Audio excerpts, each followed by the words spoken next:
Hello and welcome to my first ever YouTube video. And what I'll be doing with it is taking you through my 1:32 scale Battlestar Galactica flight deck vignette build. I've taken a few liberties with the source material, so any purists out there will have to cut me some slack. Anyway, on with the show. The cornerstone of the whole project is Revell's 132 Viper kit. I didn't expect too much from this kit as it costs less than 20 quid and, well, it's by Revell. But I have to say I was pleasantly surprised by its quality. So, rather unsurprisingly, first step was to glue some of the bits together. Plastic was a bit thick, and I feared the worst, but just wait, it gets better.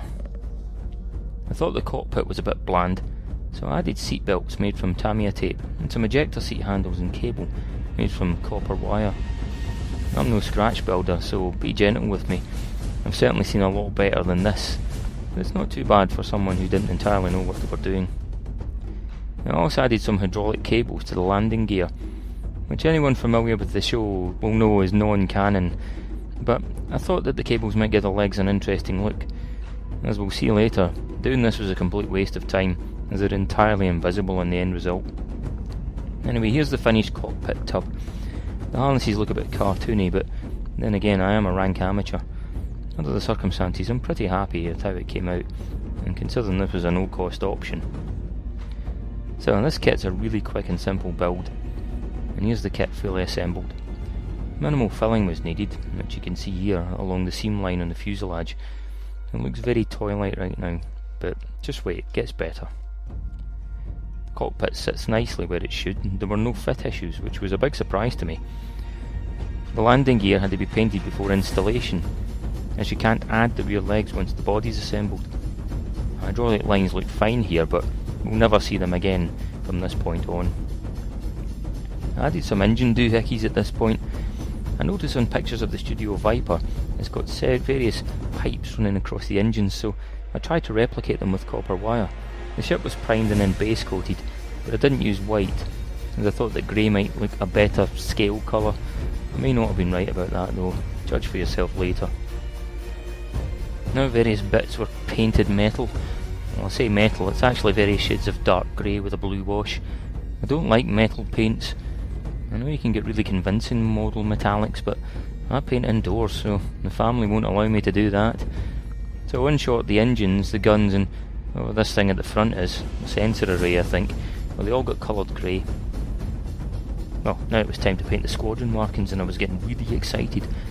So excited, I forgot to photograph some of the fracking steps. Oh well, never mind. So, using Tamiya tape, I masked off the areas where the red bars will go.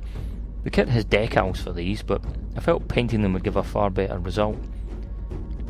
Rather than use a small fortune of Tamiya tape, I used printer paper to mask off the rest of the model, to protect it from overspray.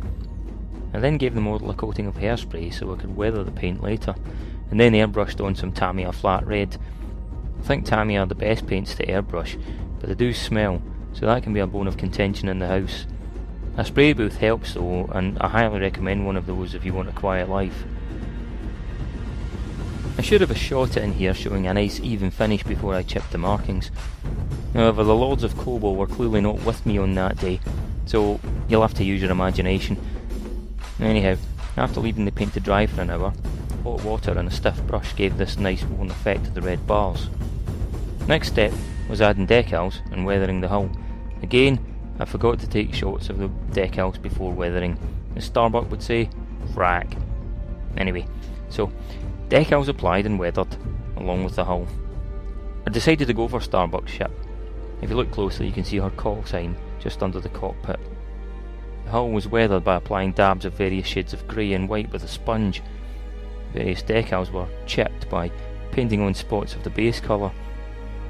Well, we're almost done now, and time to add the final weathering stage. I used black and brown MIG pigments for this step.